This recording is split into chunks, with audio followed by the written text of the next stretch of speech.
gland, just 3 grams on each side. That is what helped us cope. We all know what the adrenal hormones are like. The adrenaline, the noradrenaline. These are the hormones which help us fight, flight, or fright. But with COVID, humanity had only one choice. There was no chance of getting afraid.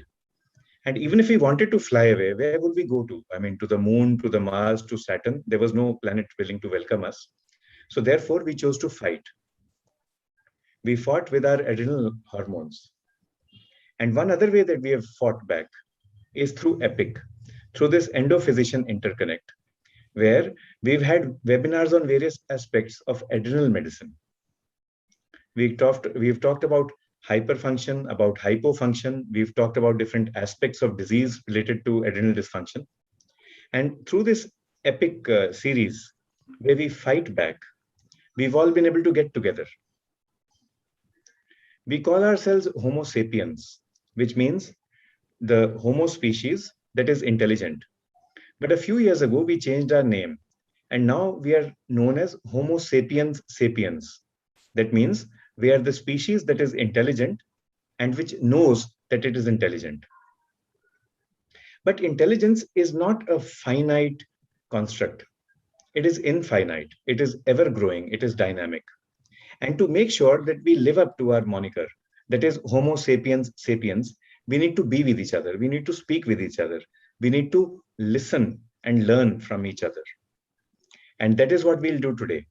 And to help us in this journey of learning from each other, of becoming more sapiens than we were an hour ago, we have with us Dr. Beatrice Ann. A warm welcome, Dr. Beatrice, and thank you for sparing time for today. Dr. Beatrice is one of our most dynamic endocrinologists, an associate professor at NIMS Hyderabad, at Nizam's Institute of Medical Sciences, Hyderabad. She's a gold medalist in DM endocrinology from the prestigious college at Calcutta. She's won a gold medal in medicine also at API. Beatrice, you should have left some gold medals for the boys as well. And best research paper. So it's not fair, Beatrice. Leave something for the poor little boys. And she's authored articles.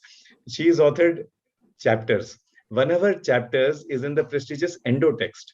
Until a few months ago, there was no Indian author in Endotext, but thanks to Dr. Beatrice, we now have a foothold there as well. Her areas of interest are pancreatic diabetes, type 1 diabetes, and neuroendocrinology. Now, that also is quite a mouthful. But today, she'll be helping us navigate our journey through the adrenal glands.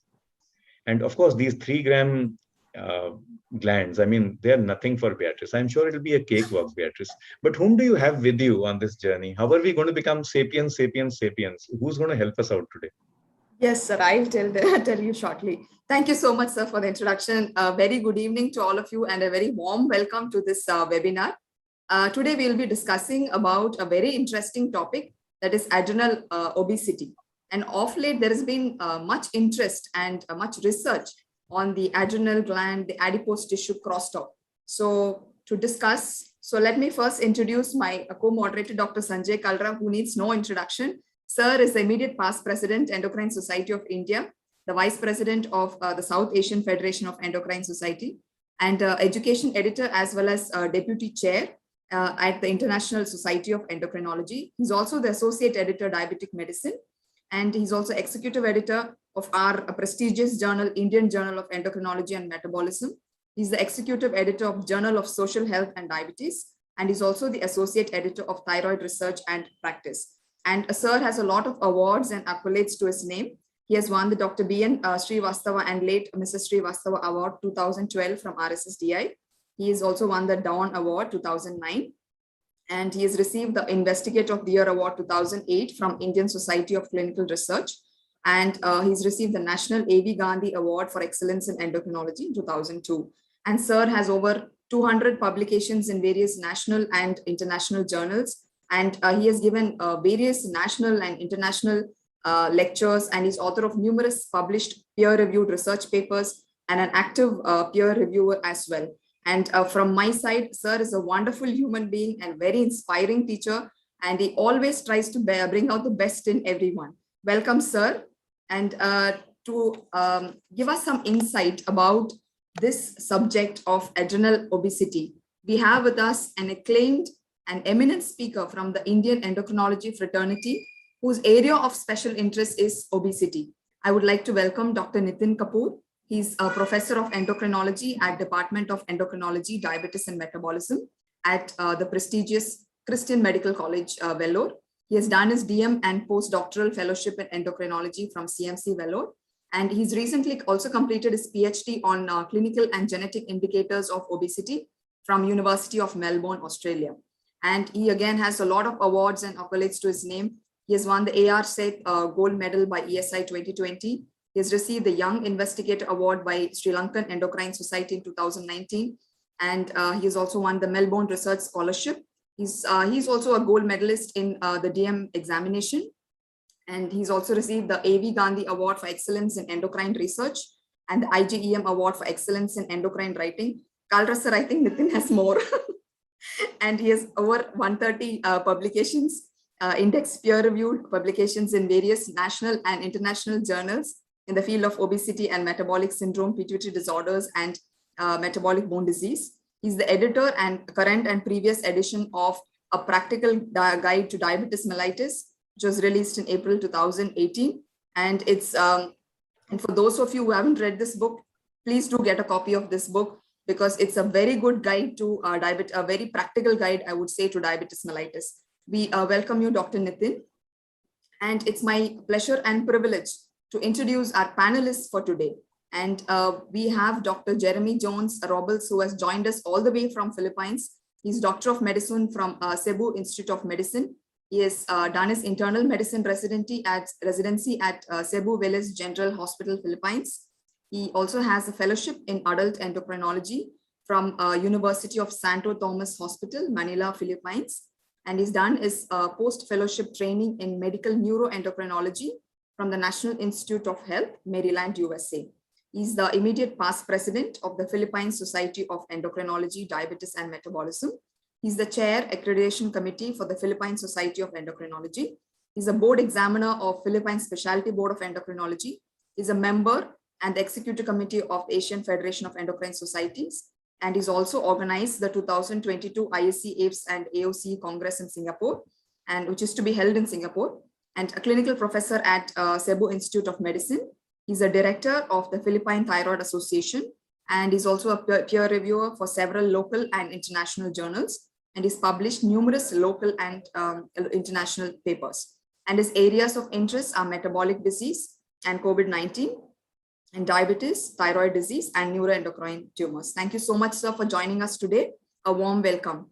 It's again my pleasure and privilege to introduce another well-known prominent figure in Indian endocrinology, Dr. A. Maithili, who has joined us from Visakhapatnam. She's professor of endocrinology at Andhra Medical College. She established the type 1 diabetes clinic at the department in 2010, and she started the DEAR research project at Andhra Medical College in 2021.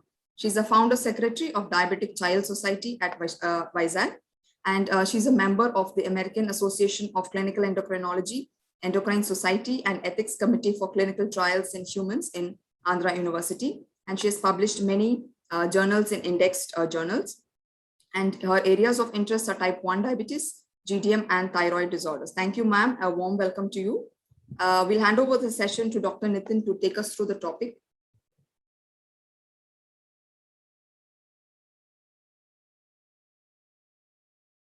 Thank you very much, Dr. Beatrice, for that very kind introduction. Thank you, Dr. Sanjay Kalra, sir, for having me here, and the entire organizing team from EPIC to have me here on this platform today. And over the next, say, 20 to 25 minutes, I will take you through this topic of adrenal obesity. Now, this topic has already got a lot of interest, and a lot of people have been asking me, what am I exactly going to speak on this? And even probably to Dr. Beatrice, a lot of people have been asking, so what is adrenal obesity and what would be the contents of this talk?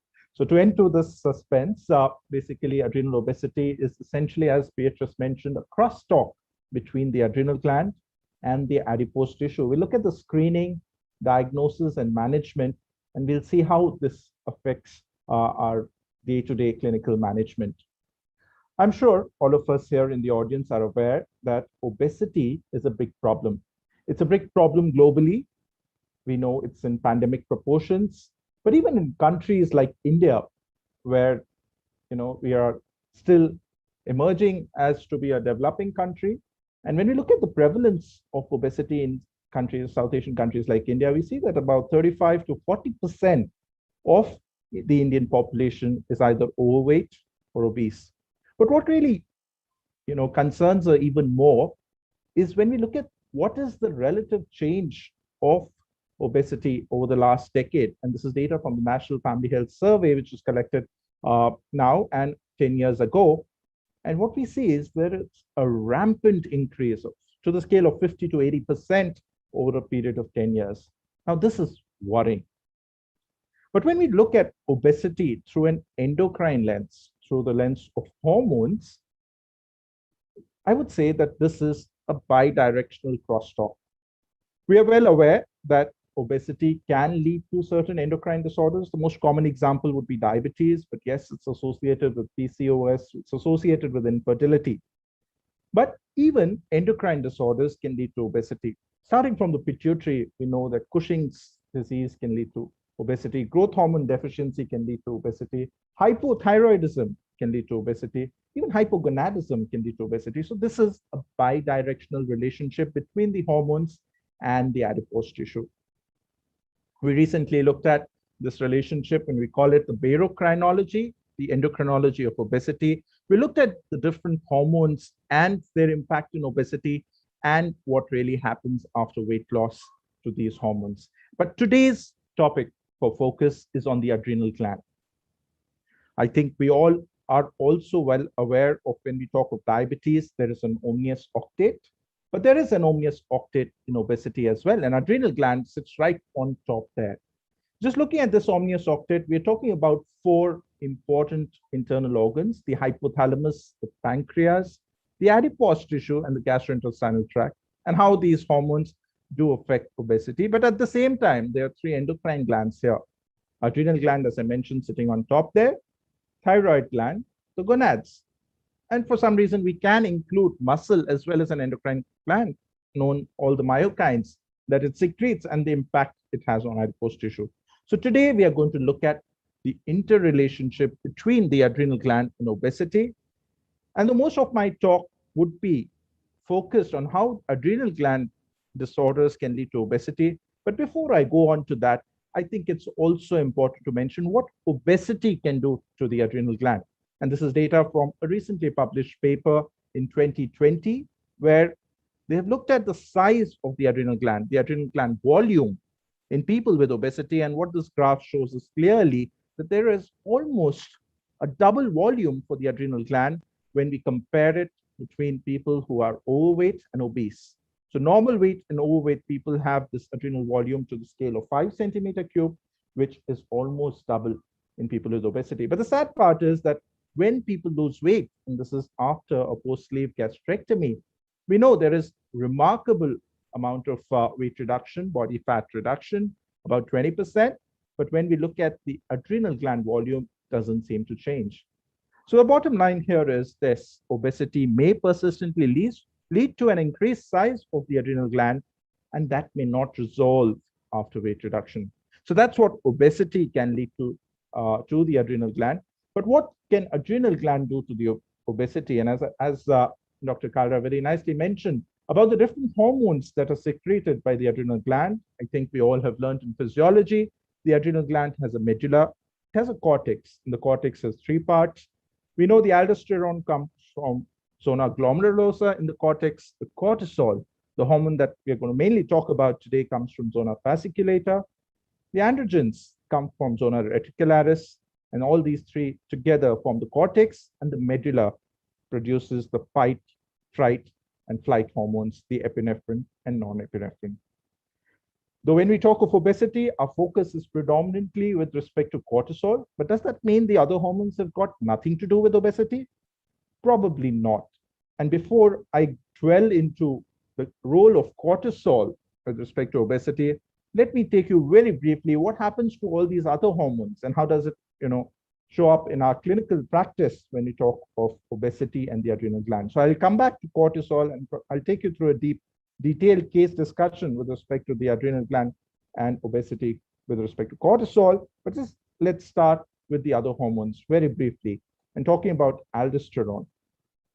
So when you look at the data with respect to the association of aldosterone and obesity, the graph is really straightforward. We see a positive correlation between aldosterone and waist-hip ratio, especially in people who consume high salt diet, which indeed is the case in the South Asian region. Our diets are usually very, very high in salt. But what is also seen is that this correlation is seen across different obesity indicators, across insulin resistance, across systolic blood pressure. And this is one of the important causes why people with obesity sometimes can have very resistant hypertension. Clinically, this becomes relevant because we can use aldosterone receptor antagonists to treat hypertension, which becomes resistant in people with significant obesity. How does this happen? How does obesity cause hyperaldosteronism? Well, there are mechanisms. I won't go into the detail, but one of the key mechanisms that is described is that adipocytes produce leptin. This leptin acts on the leptin receptor and thereby produces and activates the secretion of aldosterone. So leptin is one of the key players how the adipose tissue talks to the adrenal gland and thereby produces more aldosterone. Well, this is again very relevant to the South Asian population. We know from recent literature from our own center here, as well as other countries, this data is from Pakistan, where we see that leptin-related disorders are much more common in this region than in the West. And probably that's because of more consanguinity that we see in the South Asian region. Is that the only way how obesity and aldosterone can be connected? No. What we also know is something called as the Cushing syndrome. We know Conn syndrome is when there is primary hyperaldosteronism, but many times people with aldosterone excess also may have mildly elevated cortisol levels, and that itself can further contribute to the metabolic complications in these patients, including obesity. So as we saw, there are different ways how aldosterone could be associated with obesity. We looked at the direct comparison and the levels and the correlation. Yes, there is more aldosterone in people with obesity. We looked at the impact of leptin from the adipose tissue and how it can stimulate the aldosterone production. And we also looked at the co-secretion of aldosterone with cortisol, and that itself can cause obesity. So there are different ways how we associated aldosterone with obesity. What about the sex steroids? And they look fairly very benign. Are they really related with obesity? Probably yes. And this is another study which was published way back in 2013, where they looked at levels of DHEAS in children who had obesity. And you look at this odds ratio of 2.16. So these children had twice the risk of having a high DHEAS as compared to non-obese children. And this is not only with respect to weight, but also with respect to BMI or any other obesity indicator, including body fat percentage. Does this translate into clinical relevance? Probably yes.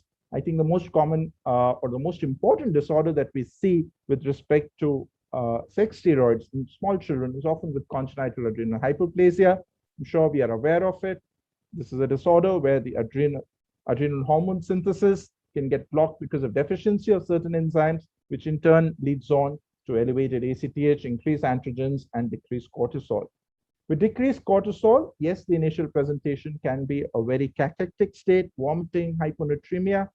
But I'm sure all of us who've managed patients with congenital adrenal hyperplasia with steroids, with hydrocortisone, with prednisolone, with fludrocortisone, we have seen that it is very tricky. And when we manage these patients, we have to manage their symptoms, we have to manage their weight, we make sure that their hormones are not excess. And it's a very delicate balance. In a recent paper from the Minnesota cohort of congenital adrenal hyperplasia has shown that majority of these patients have obesity. This is a study in about 194 children with CAH, and at least 50% of these children have a BMI above 95th percentile. So yes, there is another crosstalk here. This is with regards to the zona reticularis, where excess of androgens can also be associated with obesity. There's several mechanisms they are described as to why these people may have obesity. It's not only the treatment alone. Even before starting treatment, maybe the effect of the androgens, maybe the effect of, again, leptin, which is cited often, there is a crosstalk here. What about the adrenal medulla? Adrenal medulla, as Dr. Kalra mentioned, is a fight, flight, fright hormone that should help us lose weight. And the most common disorder that we talk about when we talk of adrenal medulla that we see in clinical practice is pheochromocytoma. This is data from our own center. Yes, we know the classic triad that is taught in undergraduate days with respect to pheochromocytoma of headache, sweating, and palpitations, but a large majority of patients do present with weight loss. And that's an important symptom that we have to look at. But here we're talking of obesity. So pheochromocytoma, a disease where these hormones are in excess, can cause weight loss. Is it the opposite when these hormones are less? Probably yes. And as we see that as people have more severe obesity, the levels of epinephrine have been shown to be lower. This is important, not from a disease perspective, but yes, from treatment perspective. Today, when we look at the US FDA-approved drugs for obesity management, we have phentermine, a sympathomimetic.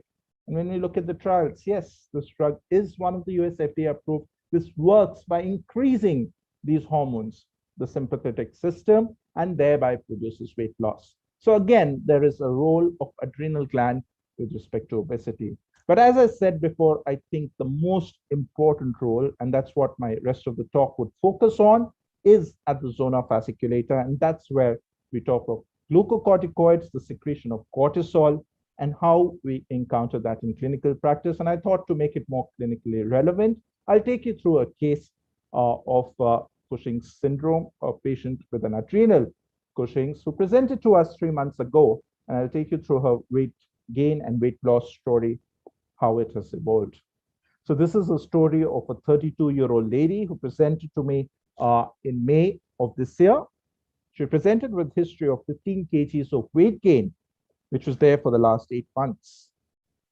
She also said that in addition to weight gain, once when she had febrile illness sometime in the month of Jan, at that time, she was evaluated for glucose. That was a time when COVID was rampant. However, she was not found to have COVID, but she was diagnosed to have diabetes.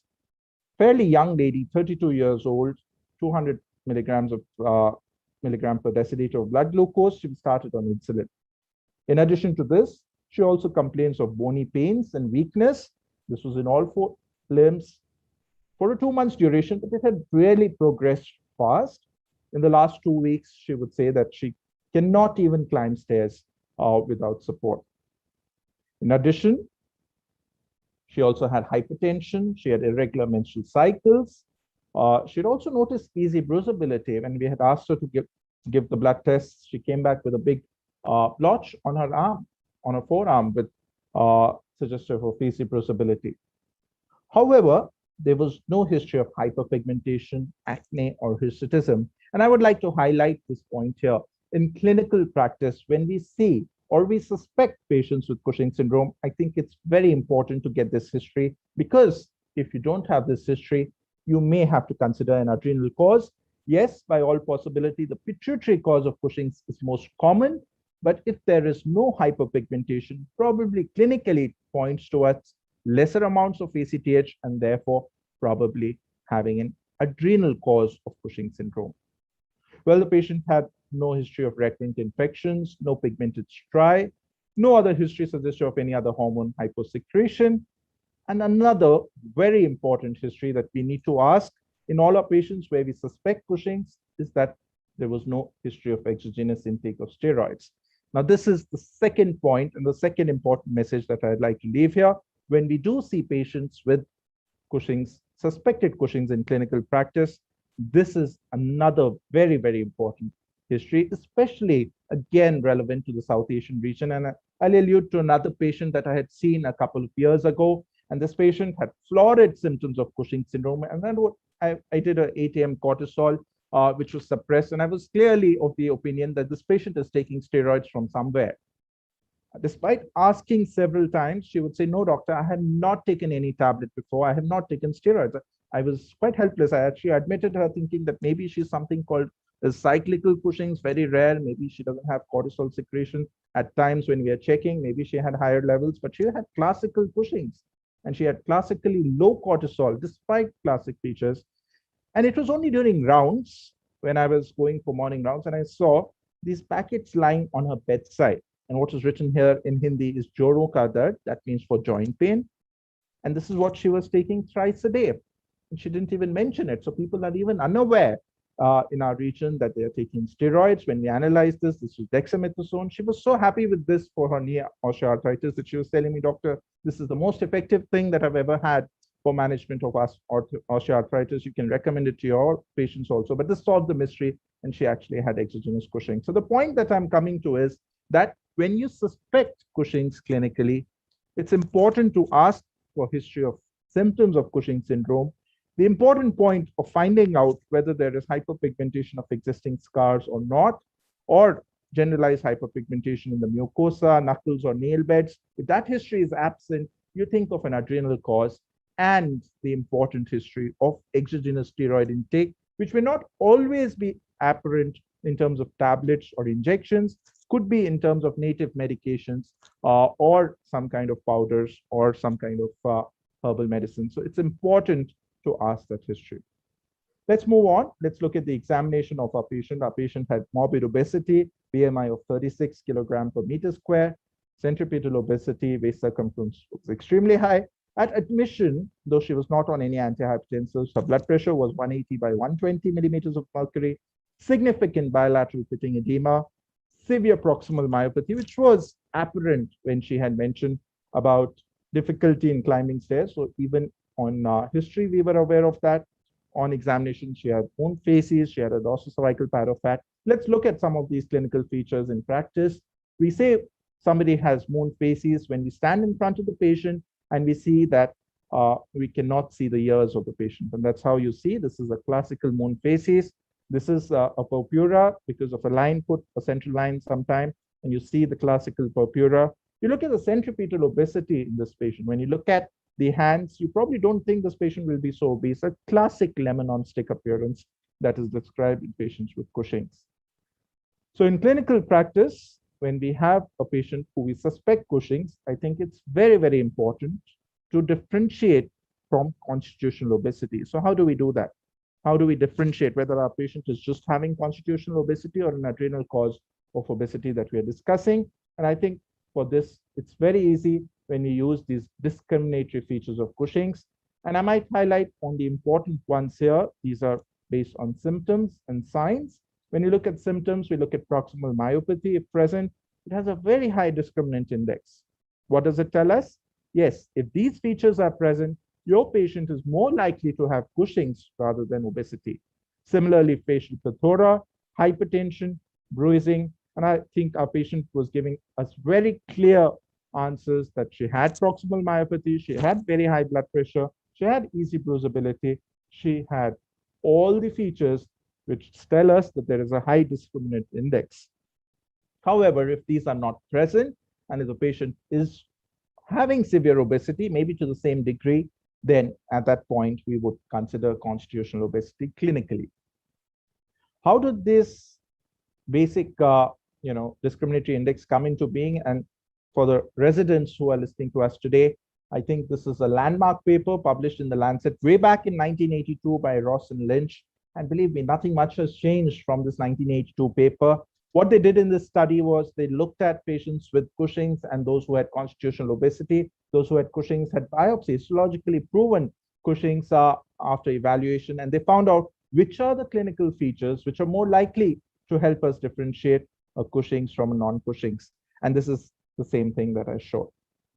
So summarizing the clinical findings in terms of history and examination, what we have with us is a young lady who's presented with recent onset, significant weight gain with presence of diabetes and hypertension, significant proximal myopathy, pedal edema and easy bruisability, no hyperpigmentation, and no history suggestive of exogenous steroid intake. Yes, so this patient probably has endogenous Cushing syndrome, probably an adrenal cause. So how do we take it further? How do we screen?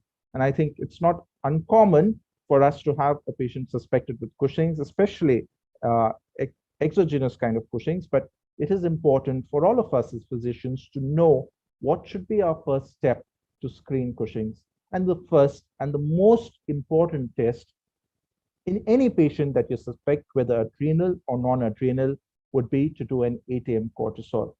I'll tell you another story, and this is the story of two brothers who presented to us about 2 years ago. And we looked at these two brothers. As you can see from the picture, they have classical features of Cushing syndrome. They have obesity, weight gain, they're young, they have diabetes, they have centripetal obesity, they have classic striae. But how can they be brothers who are presenting together on the same day in the OPD, and both of them have features of Cushing? Something is wrong. And as I said, the first and the most important test that we need to do is an 8 a.m. cortisol. When we look at the cortisol of both the brothers, we see it is suppressed. The ACTH is suppressed. And though these people have classic features of Cushing syndrome, these are patients who have exogenous steroid intake. And like the earlier patient that I had mentioned, there is no history of taking of steroids. So where is the steroid coming from? Where is this cortisol coming from in these patients? And what we found out later on, it was a supplement given to the mother to increase weight for these children, that she was religiously giving that powder to these children every day. Indirectly, I would say, in a very cruel way, this mother was trying to kill their children unknowingly, just to try and increase weight. So there is a lot of ignorance in our society with respect to use of steroids. And therefore, the point that I would highlight again is that the first test in any patient with a clinical suspicion of Cushing should be an 8 a.m. cortisol to rule out exogenous steroid intake. Well, if that has been done and we are suspecting endogenous steroids, if the 8 a.m. cortisol is not suppressed, then we need to do a couple of screening tests. And again, these can be done on OPD basis for many people.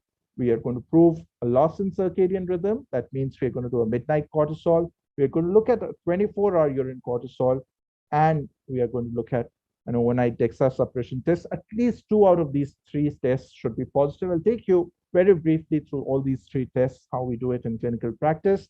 I think we've all learned in physiology that cortisol, or indirectly ACTH, is a hormone which is very low at midnight and peaks at around morning 8 o'clock.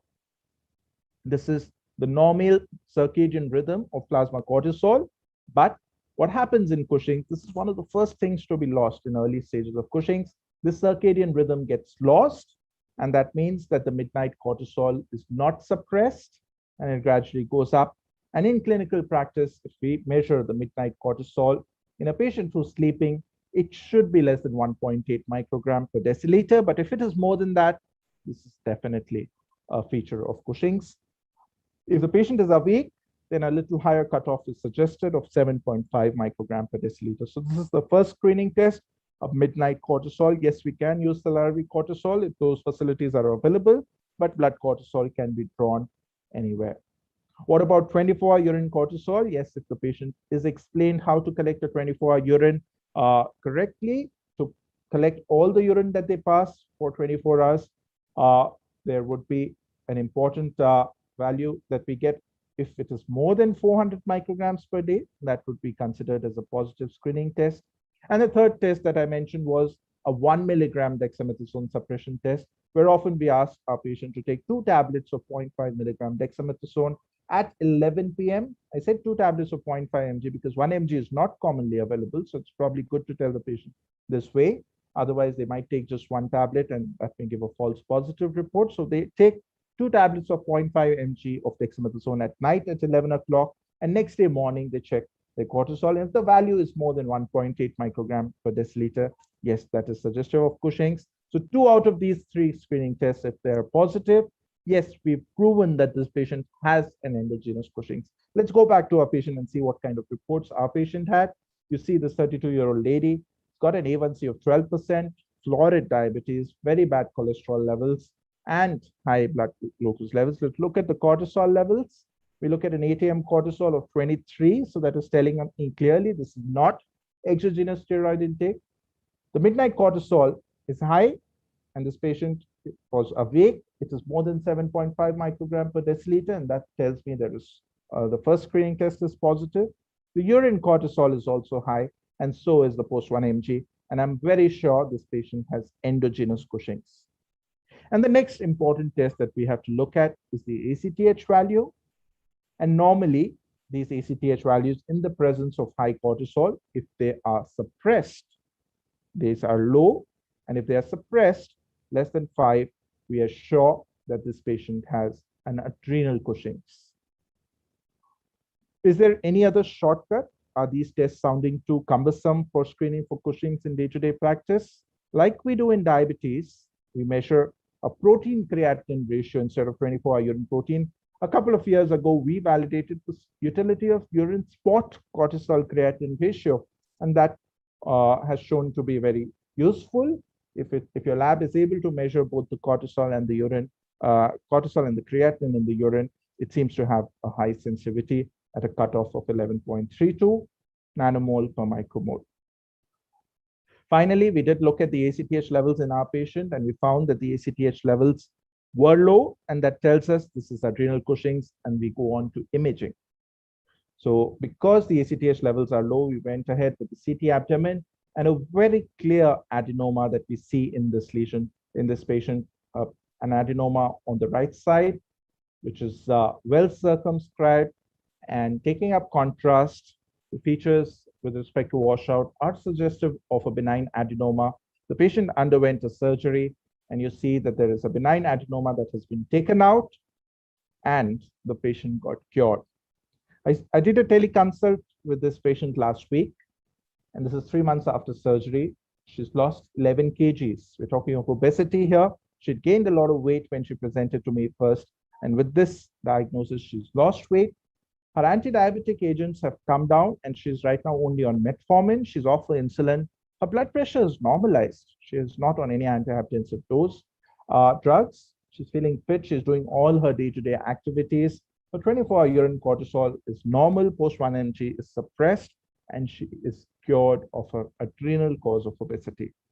Well, we may not always be so lucky. If she doesn't go into remission, yes, there are drugs that work on the adrenal gland, and the most common drug that we use in clinical practice here is ketoconazole. We do use etomidate. Right now, one patient we have in the ward who's on etomidate in the ICU, and then we have mitotane. Well, this was a classic case of Cushing's syndrome that we had in our practice who had presented with obesity. But sometimes patients may not be so classical.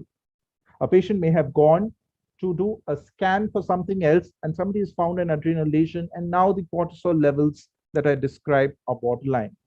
And this kind of a situation wherein we have found the cortisols to be high, but the clinical picture does not suggest Cushing's. We say this is subclinical Cushing's or subclinical hypercortisolism. This is common. This is seen in about 5 to 30% of patients who present with adrenal incidentalomas. That means they have had an adrenal gland tumor which is discovered incidentally. And these patients often have mild complications of hypercortisolemia in terms of obesity, diabetes, and osteoporosis. So these are also important causes. So I think I'll stop here and we'll take it more during discussion. The key summary points that I'd like to mention here are that, yes, adrenal gland is part of the omnious octet with respect to obesity. We looked at different ways how these hormones can affect the obese phenotype or the adipose tissue that we see. We also looked at the anatomical changes. The size of the adrenal gland is more in people with obesity, but at the same time, when you look at the hormones, it is whether the cortex or the medulla, all hormones can be affected. We looked at the role of cortisol excess in specific, both in people who have clinically apparent disease and those who have subclinical disease. And we also looked at how we screen, how we diagnose, and how we manage patients with adrenal Cushing's with obesity. So I'll stop here and we'll be happy to take questions. Thank you so much. Thank you, Dr. Nitin, for that excellent elaboration of that topic, and very interesting cases, very beautifully worked up. Thank you so much. So to discuss more on the topic, we'll move on to the panel discussion. I would like to invite our panelists to join in. And meanwhile, I would request our delegates to type in the questions, and we would be happy to get them answered for you. So let me share my slides.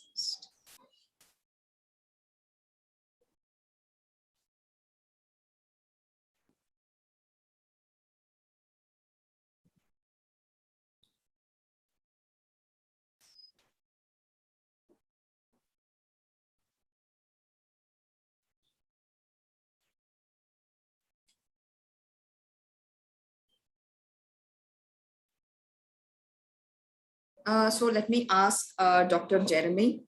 Sir, among obese patients, who do we specifically screen for adrenal causes of obesity? Because I'm sure you'll agree that obesity is becoming a pandemic and we see more and more of these obese patients in our clinic. So who do we specifically screen for adrenal causes of obesity? Thank you, Bea, for that question. And thank you, Dr. Kapoor, for that excellent lecture. I think you covered a lot of the things that I'm also going to talk about. So as to this question, among obese patients, who do we consider more strongly as an adrenal cause for obesity?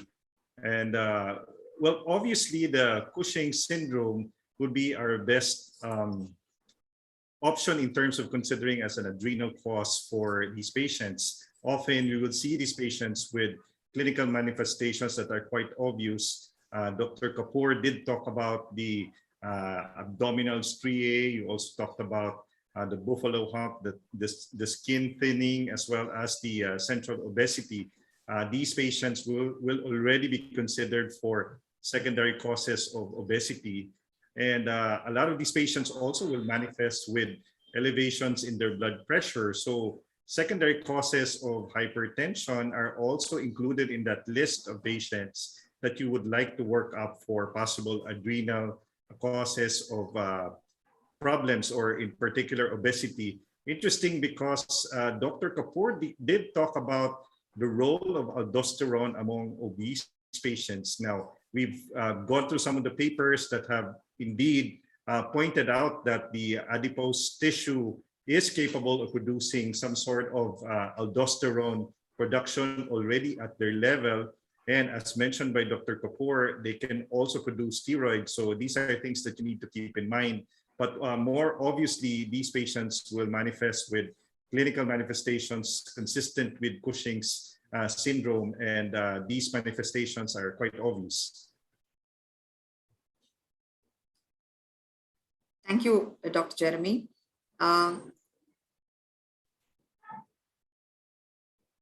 Ma'am, Dr. Nitin had talked about the discriminant index. So how do we differentiate biochemically between exogenous obesity and adrenal causes of obesity? Yeah, thank you, Dr. Beatrice, for the kind invitation, for the introduction.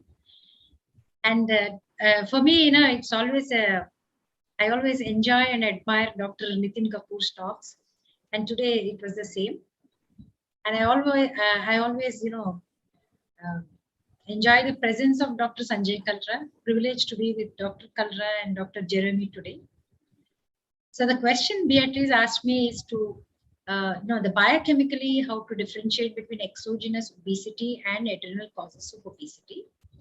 So Dr. Nitin has already mentioned 3 important screening tests. One is the suppression test, the overnight dexamethasone suppression test. Then second is the urinary 24-hour urinary free cortisol, and third is the midnight cortisol. It may be a salivary or a serum cortisol. So to differentiate exogenous obesity from, say, Cushing's, so let us look at these 3 tests one by one.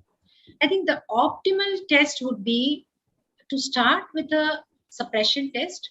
A 1 milligram overnight dexamethasone suppression test is an optimal test to differentiate exogenous obesity from Cushing's. So, though we say that exogenous obesity, they have an increase in the CRH axis, there is an increased activation of the HPA axis. Exogenous obesity, still they are sensitive to suppression. So they do suppress in response to exogenous glucocorticoids. So in exogenous obesity, you have a suppression, whereas in Cushing's, it is not suppressed. Number one. And second, if we look at the urinary 24-hour urinary free cortisol, it is usually, there could be a mild elevation of the 24-hour urinary free cortisol in exogenous obesity. So it may not be a reliable test to differentiate exogenous from Cushing's. And the third one is the midnight salivary or the late night salivary or the late night cortisol, serum cortisol, the midnight. So this is actually a very good discriminatory test. This is because, as the speaker rightly mentioned, there is a loss of the circadian rhythm in case of Cushing's, whereas in exogenous obesity, it is preserved. So you do have a low midnight cortisol in exogenous obesity. So summarizing, the optimal test we start with is a suppression test.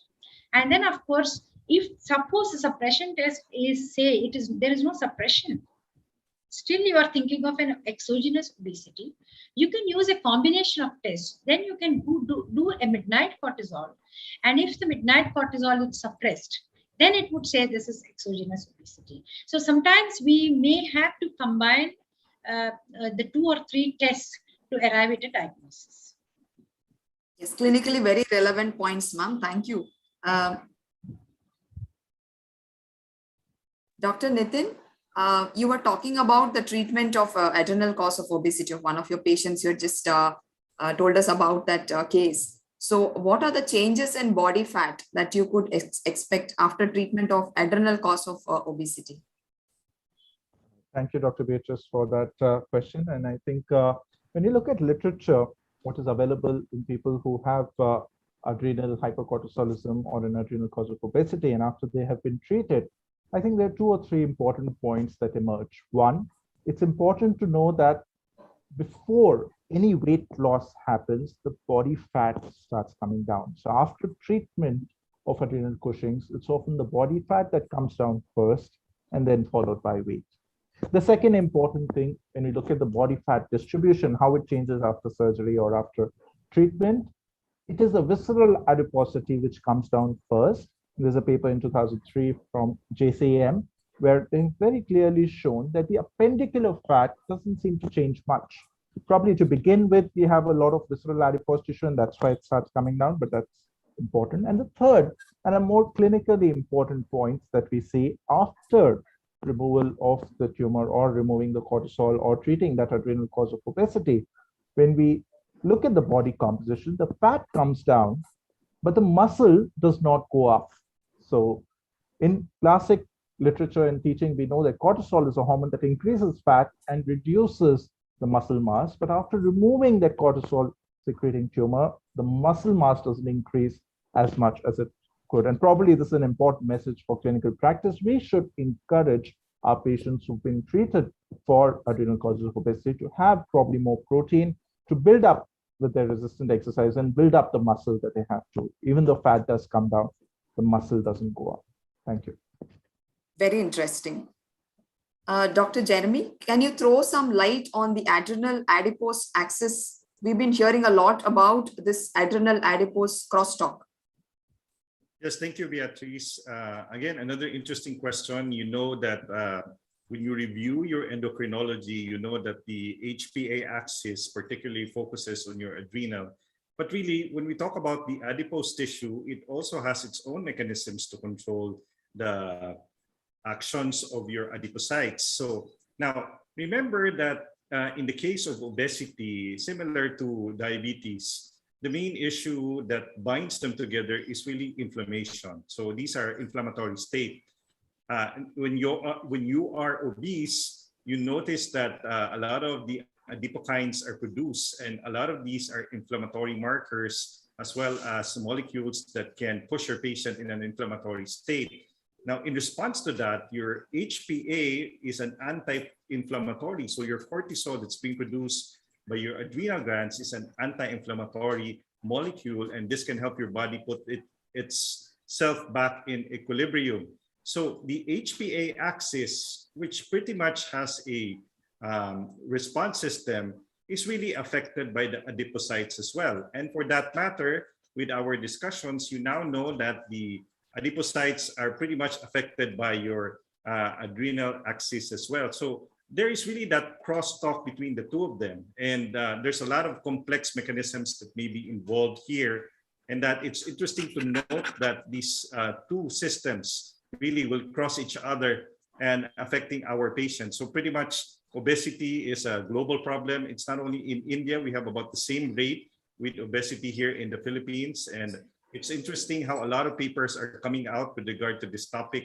And we are understanding more as more and more studies are coming out. It's very interesting fact. So, ma'am, Dr. Kaldra was mentioning about how we were fighting, or we are fighting, the COVID pandemic. So, we are all under a lot of stress. So does the HPA axis contribute in any way to obesity? Yeah. So yeah, probably I think we have now more obese individuals post COVID pandemic.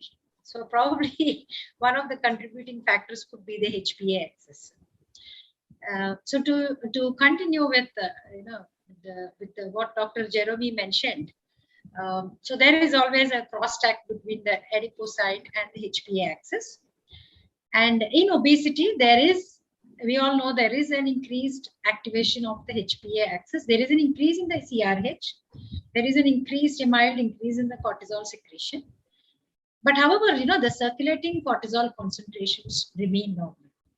Now, one explanation why there is an increased activation of the CRH is because of the altered peripheral metabolism of the cortisol. So what happens in the liver is, we have the 11-beta HSD1 in the liver, which converts cortisone to cortisol. So in obese individuals, what happens is there is a reduced conversion the reactivation of cortisone to cortisol is reduced. And the other thing that happens is the clearance of cortisol. There is an increased clearance of cortisol. Cortisol is more metabolized to its 5-alpha reduced derivatives. So naturally, there is a decrease in the serum cortisol, and that leads to the activation of the HPA axis. So there is an increased CRH.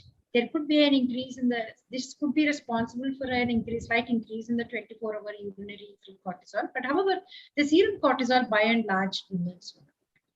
So the take-home message is that, and in addition to this, we may have a bidirectional relationship between the HPA axis and obesity. It is not only an increased HPA axis activation in obesity. So there is a dysregulation of the HPA axis, which is also producing obesity. Thank you, ma'am. These are newer concepts for us. Yeah. Thank you for elaborating on that. Dr. Nitin, I think something which is most commonly overlooked in adrenal causes of obesity, probably I would say, is bone health. So what are the differences in effects on the bone in adrenal obesity, and is it different from exogenous obesity? Right. A very important point. I think this is one of the key different feature that we see between constitutional obesity and adrenal obesity. So let me first tell what happens in exogenous obesity to the bone. And I would say the relationship between fragility fractures and obesity is a U-shaped curve. So when the BMI is very low, that is a high risk for fracture. When the BMI increases from overweight to obese status, there's some protection to the bone, maybe because of more fat producing more estrogen, and that's good for the bone. But once the patient reaches the extreme of morbid obesity, there again, the fracture risk increases. And this is probably because of the poor nutrition, the poor sunlight exposure, plus associated diseases like OSA or NASH, all the inflammatory cytokines. So they again make the bone more fragile. So very low BMI, there is increased fragility. Very high BMI, there is increased fragility. And in between, there is an area of protection. So that's what happens in exogenous obesity. But when you're talking about adrenal obesity, and especially in Cushing's, I think no matter what the severity of obesity is, cortisol is toxic to the bone, and several mechanisms. I remember during postgraduate days, they used to ask for around 30 mechanisms how cortisol can affect the bone. And by and large, it is bad. It reduces the osteoblastic activity and increases the osteoclastic activity. And therefore, unlike obesity, adrenal obesity is bad for the bone. That needs to be looked for, that needs to be addressed. Right. Dr. Jeremy, you have a two-part question for you. So is subclinical Cushing syndrome truly subclinical? And is metabolic syndrome a subclinical Cushing syndrome? I think that Nitin actually talked about this a little bit earlier, and I think that he's smiling now because he knows that this is quite an interesting topic.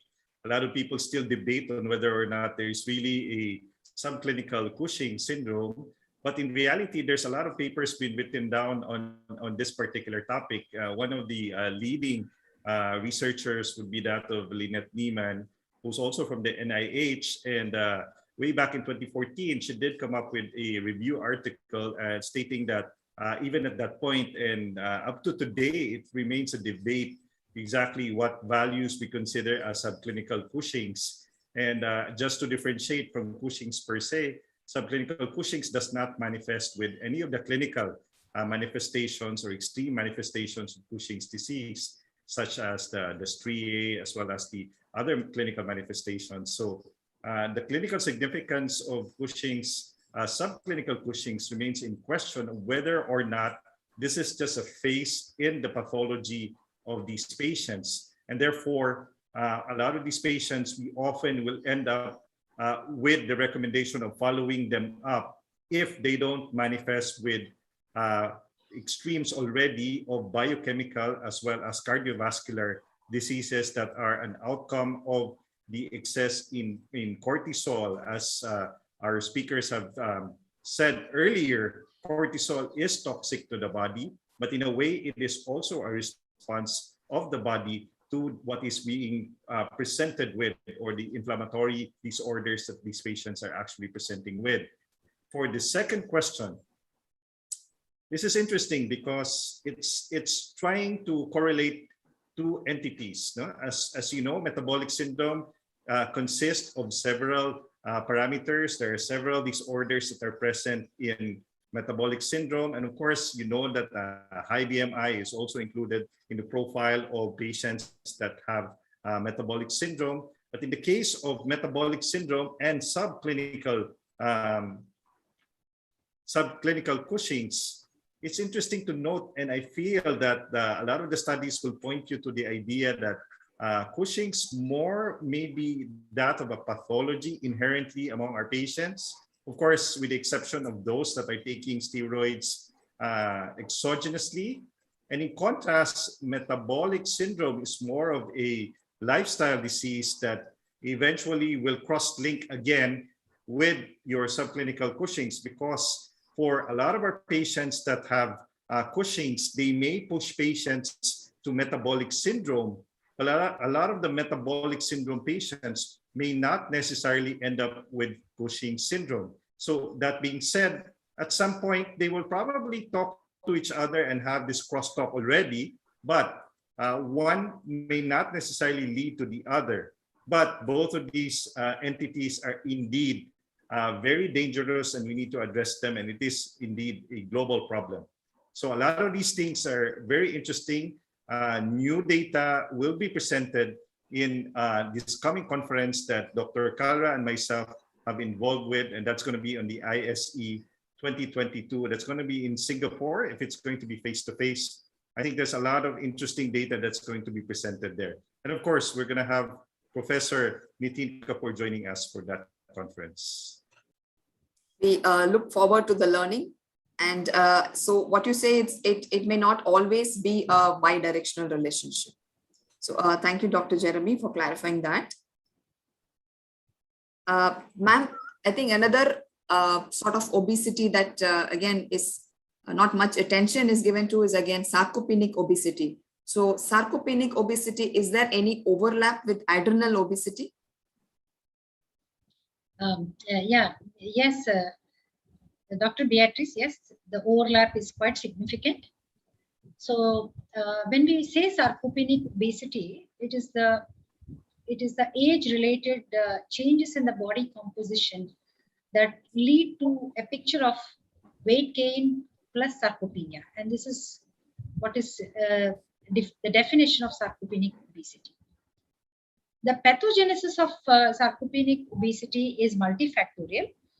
And one of the important, as far as the adrenal is concerned, with aging, there could be a slight increase in the glucocorticoid production. And naturally, the glucocorticoid excess state leads to proteolysis and a muscle loss with some amount of weight gain. So this is one of the link between sarcopenic obesity is a slight increase in the glucocorticoid secretion. So this is what happens with aging. So Cushing's is the florid manifestation of, it is like a role model for sarcopenic obesity. So There are so many other endocrine conditions also which produce sarcopenic obesity. In addition to Cushing's, we have, as Dr. Nitin mentioned, we have growth hormone deficiency, we have hypogonadism, and so many endocrine conditions produce sarcopenic obesity. Then, so sarcopenic, the role model, the clinical model for sarcopenic obesity would be a Cushing syndrome.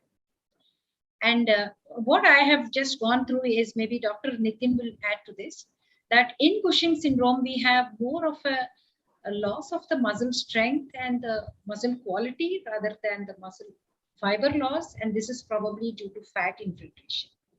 So the link between sarcopenic obesity and adrenal obesity is more and more being understood today. So, ma'am, I think this is a very good topic for future research for our residents. So, Dr. Nitin, you and Kalra sir, you have brought out this very practically relevant and very interesting concept of barophenotype, how we approach obesity. So, could you tell us about this barophenotype and what are the different barophenotypes of obesity in endocrine conditions like, say, acromegaly, Cushing's, hypothyroidism, hypogonadism, and PCOS? Thank you, Dr. Beatrice, for that question. And yes, barophenotype is just one of the many wonders that Dr. Kalra has coined. And it just gives us an easy understanding of how the disease phenotype is going to be. And when we talk of these conditions, these endocrine conditions, like the classic barophenotype for Cushing's would be a lemon on stick appearance, a predominant centripetal obesity, and very thin peripheries. Well, for acromegaly, we know that growth hormone causes lipolysis, so that there isn't a lot of fat, but that does not preclude metabolic problems like diabetes, hypertension, dyslipidemia, which are indeed because of several other mechanisms. But by and large, the fat content may not be as much as what we see in Cushing's. Well, for hypothyroidism, yes, we know severe hypothyroidism not only causes a lot of fat infiltration, but also accumulation of fluid. And that also gives, contributes to that puffy appearance. But one important message that I'd like to leave here is that many a times patients would come and attribute their TSH of 6 or 7 or subclinical hypothyroidism to all the obesity that they have, which is wrong. So if mild subclinical hypothyroidism cannot produce 15 to 20 kgs of overweight status that many times patients have, and that needs to be clarified. Yes, severe hypothyroidism can result in myxedema, and that can cause non-fitting kind of a phenotype or a barophenotype. Well, for hypogonadism, we know that the sex hormones are important. And once the sex hormones are taken off, either by medical gonadectomy for tumors like prostate cancer, or by drugs, or inherited conditions where there is hypogonadism, yes, there is an increased, generalized increase in body fat, which is described. For PCOS, and that's another very, very important entity where we look at the barophenotype. And the important message that I'd like to leave for PCOS is that many times these patients have very high visceral adipose tissue, not only in people who have high BMI, but we have this entity called the lean PCOS, wherein the BMI may not be more. And we had looked at this from our center a couple of years ago. We compared the visceral adipose tissue between people who had obese PCOS and lean PCOS, and believe me, there was no significant difference. So even though PCOS per se may look lean or may have obesity, they have very, very high visceral adipose tissue. Right. Thank you, Dr. Nitin. I think you have a few questions in the chat box, so I'll read it out for you. The question is from Dr. Pankaj from IPGMR Kolkata. So if the pre-test probability is high, will one screening test suffice? For Cushing's, I guess he's talking about. Right. So my answer on that would be no. So there are no shortcuts in endocrinology. We always go through the protocol, biochemical diagnosis first, and then a radiological diagnosis and a complete biochemical diagnosis. Cushing's is not an easy disease to treat, and before we label somebody to have it, we should have good evidence. But I may be happy to take the opinion of my senior panelists. Yes, Bea, if I may be allowed to make some comments. Yes, sir, please go ahead. Nitin, that a lot of the tests that we need to do, you need to do a confirmatory test, probably another test to test for hypercortisolism, primarily because you have to check also if your laboratory has accurate results. And just like the discussion we had, you may have some sort of subclinical hypercortisolism also, and therefore you need to follow these patients and really confirm whether or not you are dealing with Cushing's already in the early stage. Thank you, sir. Ma'am, would you like to add something? I think I agree with Dr. Nitin, and that there's no shortcut. We need at least 2 out of 3. And second thing, as Dr. Jeremy pointed out, the assay methodology also plays a very important role in establishing the diagnosis. Yes. Maybe just to add one more point, if you directly go for imaging, you might find an incidentaloma sitting there, which may not be anything secreting there. And then you would attribute all the hormones to that, and you remove it, and you find no clinical difference. So always good biochemistry first. Point taken. Ma'am, you were talked about this differentiating adrenal obesity and exogenous obesity. So to rule out pseudo-Cushing's, can we use urinary free cortisol with a higher cutoff? Because you had mentioned that there might be a mild cortisol excess. So I think, the urinary free cortisol test itself has so many confounding variables that we do not use it as a first-line test. See, when we have a simple a suppression test, and then when we have a midnight test, which take into account the physiology of the hypercortisolism, I think that I wouldn't, even with a higher cutoff, I wouldn't opt for a urinary free cortisol. Maybe Dr. Jeremy and Dr. Nitin, we can hear from them. Yes, ma'am. I think that, yeah, you're correct. I feel that the best test that you will probably do is something that's an endocrine challenge test, and that would be a dexamethasone suppression test. That will probably be more efficient in identifying whether or not this patient is producing hypercortisolism already. And the UFC, as you mentioned, may have some confounding factors as well. And it really depends on how your center is with regard to the experience of collecting, as well as the laboratory equipment available in terms of accuracy of these tests. Often you probably have to do a couple of tests or even 3 times just to confirm the results to be true. I completely agree with what has been said. But if you have a patient who's already got a urine cortisol test and has morbid obesity, then I don't get very excited to look at 200 or 300 microgram. We do look at that. Yes, this could be obesity that can explain that.